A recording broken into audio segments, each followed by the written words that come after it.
Shalom, coming in the spirit and power of Yahweh, Bahashem, Yahweh Shai, Bahashem, Rakha Kwadash.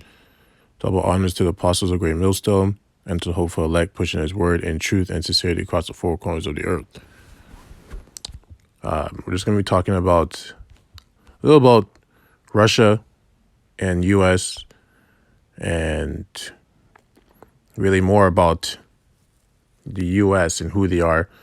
But this is just an article that kind of sparked me to go into that topic. It's going to be a short video, but an important one.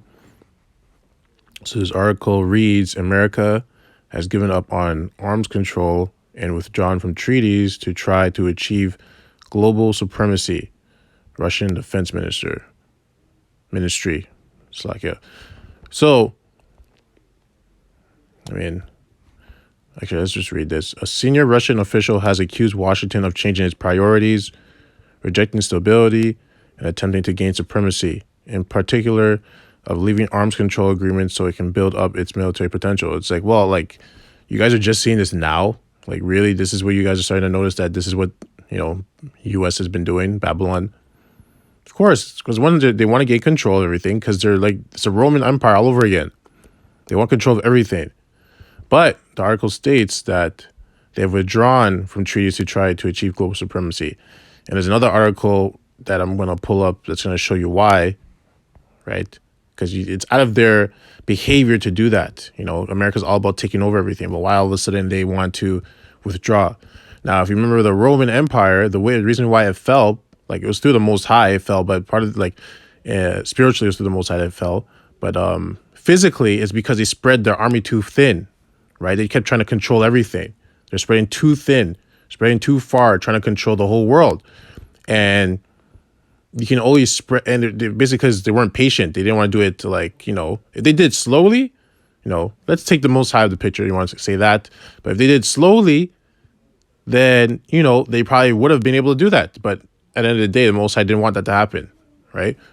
So they spread their army too thin, and then they got taken, right? They were weak. That's why they achieved that or received that wound,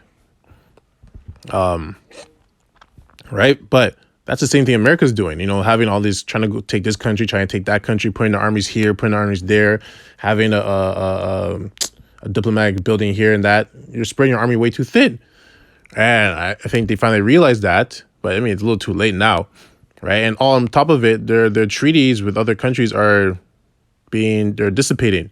Right, EU, right? You have Brexit. All this stuff it's falling apart, right? But they're noticing that, which is why they're doing that. But it's, like I said, it's too late. And there's something, right? But the reason why this article, I want to bring this up, was just a point of America, what they do when they are, Babylon, when they do, America, what they do when they go to countries, like how their system is, right? What do they normally do? They go into a country, they say they're here to help, but then they take everything. They take the resources, they destroy the country, maybe they deploy some democracy there, right? Put some of their own figureheads there, and they destroy the country. They change all their religions that they have in that country, they change them. They want you to follow these rules, and et cetera, right? To pull the scripture, Micah 2:1, woe to them that devise iniquity and work evil upon their beds, right? And who does that? That's the Edomite, the Esau, so-called white man. He does that, right? And it's run, the main contender for that is America. When the morning is light, they practice it because it is in the power of their hand. Yeah. So for the America, it's their military, right? Let's talk about that. They practice ways to take over countries, how they're going to take over this country, the weapons they're going to use, how they're going to dethrone this government, right?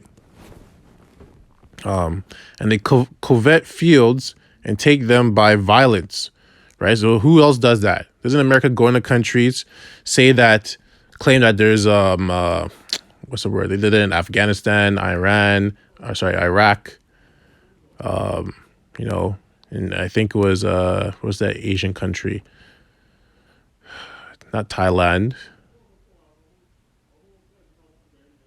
Is it North Korea? I think that's the country I'm thinking of. I could be wrong, but it was an Asian country. They went there. There was a whole war. But like they go to these countries and they just take things by violence. First, they say they're here to help. Right? We're here to help. We're here to help. You guys have this problem, and a lot of times they create the problem. Right? The whole smart thing about that thing is they create the problem and the solution. Right? So like in Afghanistan, like those groups, like I can't remember their names right now, off the top of my head. But basically those rebel groups, I can't remember their names. But if you actually go and research, the Americans are the ones that train those guys. Like wow, I can't remember the names, but the Americans are the ones who train those guys in their tactics, like Navy SEAL tactics, right? And that's why they train them to take out another group that they trained before, because they train those guys so they can take down that country because they want to take it down. But obviously it's a little harder than it is for the other countries. So they have to build their own team with those people in that country to take it down. I don't want to say it's not Islam. It's really going to bother me. But my point is that they are the ones that are always going to countries by violence, right? As the scripture says, and they covet fields and take them by violence, and houses and take them away. So they oppress a man and his house, even a man and his heritage, right? So they oppress people in their other countries, in their own house, in their heritage, what they've inherited, their religion, what they believe in. They destroy their countries, right? And then they say they don't do anything wrong. They say they were just here to help. Oh, that problem was already there. You just came to help. Oh, war? You guys have an enemy within your country? Yeah, we can help. Oh, you have resources? You have poppy fields? Oh, you have oil? You have mineral? Oh, we might as well take some of these. We're already here. We're helping you guys out. Right? And it's only the Edomite that does that. America. And also, the scripture, and they covet fields and take them by violence, and houses and take them away. This is also going to happen in Jacob's trouble, right? Because this exactly is what's going to happen. This also goes to Jacob's trouble, right? Because they're going to come into people's houses and just take them by violence, force, right? So now we're going to 1 Peter.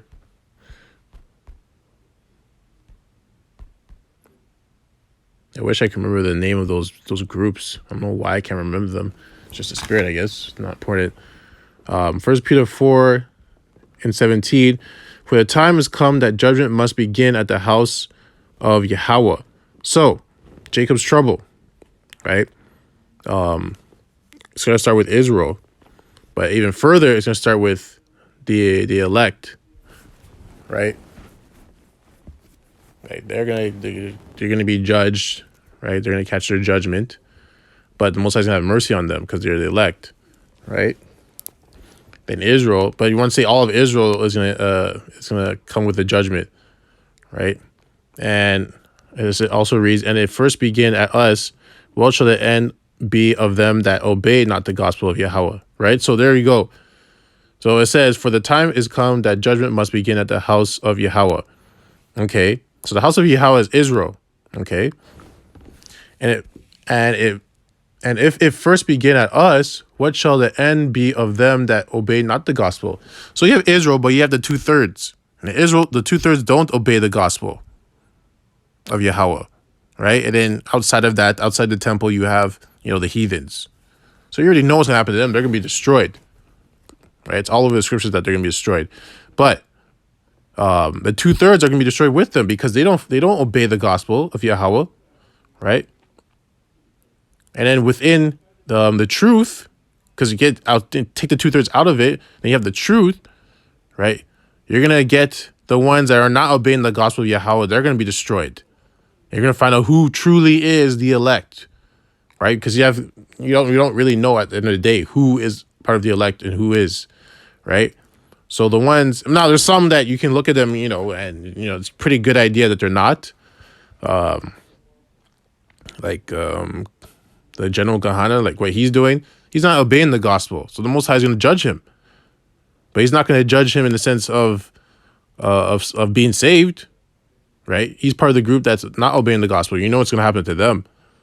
They're going to be destroyed. But it's going to start with the elect, right? They're going to be judged, right? Because we're all going to go through our hell during Jacob's trouble, right? The Most High is going to have mercy on us and save the hopeful elect, right? 18, and if the righteous scarcely be saved, oh, that's funny. If the righteous scarcely be saved, right? So the righteous, which are the elect, are going to be scarcely saved. Scarcely. Where shall the ungodly and the sinners appear?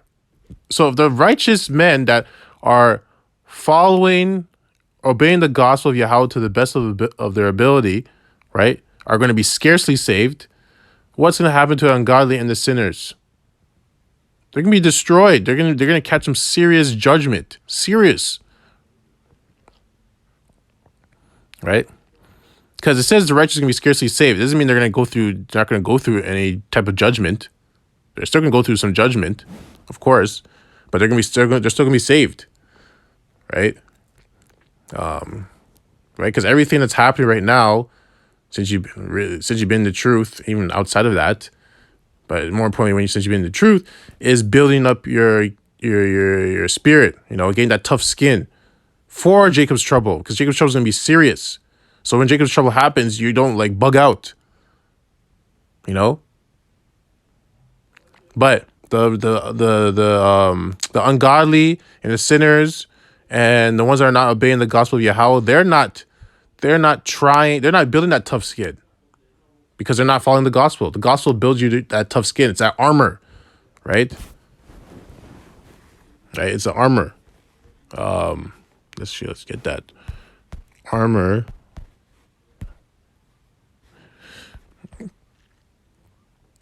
Right? Ephesians 6:13. Actually, you know what? Ephesians 6:11. Let's just go to it. Ephesians 6:11, put on the whole armor of Yahweh that ye may be able to stand against the wiles of the devil, right? So the devil, Esau, right?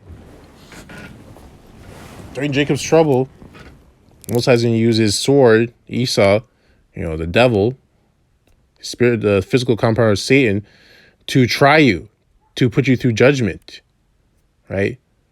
But if you're one of the elect, you're going to be scarcely saved. You're still going to be saved. But it doesn't mean you're not going to go through it, because we still have things to pay for, right? But the Most High is going to save you, right? Whatever your judgment is different than other brothers' judgment, but you're going to go through something, right? Because you're going to be tested. But the whole point of obeying the scriptures is putting on armor, right? You're putting on pieces of armor to protect you during that time. So like I said, toughen up your skin, right? Your skin is your skin is your protection for your muscles and all your other organs, right? It's an armor, right? So that's just another way of saying it. That's why I wanted to read this. Verse 12, for we wrestle not against flesh and blood, but against principalities, against powers, against the rulers of the darkness of this world, against spiritual wickedness in high places. Yeah, that's what we're going against. That's what we're going against. Right? And Esau is the top of that, the Edomite. Wherefore take unto you the whole armor of Yahweh, that you Wherefore take on to you the whole armor of Yahweh, that ye may be able to withstand in the evil day, and having done all to stand. Right? So you need to take on the whole armor. So during that time, Jacob's trouble, you're able to stand. The hour of temptation, you're able to stand. Right? Right. So we're going to go back to 1 Peter. Just want to read something else. Right. But this started with Edomites, because that tells you who that's who they are. That's what they do. They're going to bash in and come by force, by violence, because they're already doing it with countries on a global scale. Right. They go on a global scale, try to take over countries. That's what they do. Right? There's nothing new. America's known for doing that. right? So when Jacob's trouble happens, you think it's not going to happen? Oh, slack it. We're done with First Peter. We're going to go to Daniel. And just Daniel 12:1. And at that time shall Michael stand up, the great prince which standeth for the children of thy people, which is Israel. And there shall be a time of trouble, which is Jacob's trouble, such as never was since there was a nation, even to that same time. And at that time thy people shall be delivered. Which people? The elect, right? Because like I just read in the other scripture, that's why I read it. The ungodly, the sinners, right? They're not going to be saved, right? And there's the 2/3 of Israel that are not following the gospel. And it said the righteous are going to be scarcely saved. So this is not talking about all of Israel, right? It's only talking about the elect that are going to be delivered. And you want to go even further in the word delivered, the 2/3 are going to be delivered into to destruction, right? And the elect are going to be delivered to everlasting life. And it's really funny, actually, because that's coming up in right after this scripture. Every one that shall be found written in the book, the book of life. And many of them that sleep in the dust, so the dust, you can look at it twofold. So the dust like in the ground, the earth, the ground, the grave. And also the dust is another way for confusion, right? Because you throw dust in someone's eyes, they can't see, they're blind, right? And many of them that sleep in the dust of the earth shall awake, right? So you're going to have the people that are going to wake out of the ground, the ones that died. Because it doesn't say all of them, it says many of them. The ones that died in the truth, right, are going to awake. They're going to wake back up. The ones that are confused in that confused state with the dust are going to awake back up, right? Because you get, some to everlasting life. So those are the ones that are that died in the truth. They're going to get beamed up to everlasting life, get the crown of life. And some to shame and everlasting contempt. The ones are going to wake up on the planet, out of that confused state. They're going to be like, they're going to get memory back, and they're going to realize, oh my gosh, those were the people. Da da da da da. Holy smokes! And some of them are going to remember that they're Israelite, and what they did, and like, oh my gosh, I'm going to be destroyed. Right. And verse 3, and they that be wise shall shine as the brightness of the firmament. That's the elect. And they that turn many to righteousness as the stars forever and ever, right? And you'll jump to verse 10. Many shall be purified and made white and tried. So only the elect are going to go through this. Because I read in the other scripture, they're following the gospel, right? To the best of their ability, right? And being purified and made white. White is another word for holy. Right, so let's actually go to that word, white.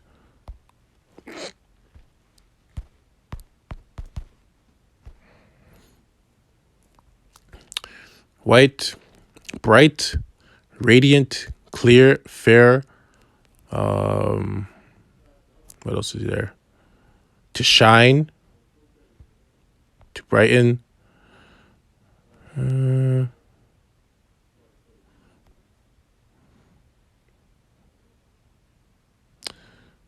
Morally pure, honorable, fair, gracious, friendly, favorable. Right, and it starts to talk about white people, which is just nonsense.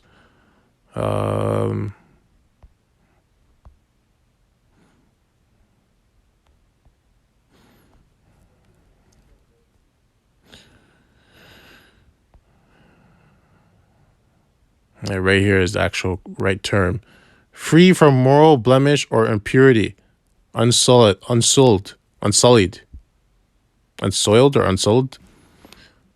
in shining white armor. So, right, that's only the elect are going to be like that, because they are the only ones that are following this law, statutes, and commandments in this wicked kingdom to the best of their ability. Right? Many shall be purified and made white and tried, but the wicked shall do wickedly, and none of the wicked shall understand, but the wise shall understand. Right? So the wise are going to understand why 2/3 are being 2/3 and why they're being wicked, why Esau, Edomite, is wicked, why the heathens are the heathens. The wise are going to understand all of this, right? But none of the wicked shall understand, right? So, and that even goes further. There's the scripture that says knowledge and stability. Knowledge, actually, let me just go to it. Stability. Don't want to butcher anything. And wisdom and knowledge shall be the stability of thy times, and strength of salvation. The fear of the Lord is his treasure, right? Only the elect are going to have the wisdom and knowledge, right, to be stable during those times, which is why they're going to shine, right? As it said here that's why they're going to shine. And they that be wise shall shine as the brightness of the firmament. So they're going to shine. They're going to stand out. They're going to know those are the men of the Lord. The Most High is with them, right? So that's it on that. Like I said, we're getting closer. We keep watching, keep praying. That you're one of the hopeful elect to get delivered and get out of here. But I hope this lesson was edifying. I'd like to close off by saying, Ka halal Yahweh, Bahashim, Yahweh Shai, Bahashim, Rakah Kwadash. Double honors to the apostles of Great Millstone and to the hopeful elect pushing his word and truth and sincerity across the four corners of the earth. Death and destruction to this wicked kingdom, and 2/3 as well. Kwam Yasharala, Abad Babal, Shalom.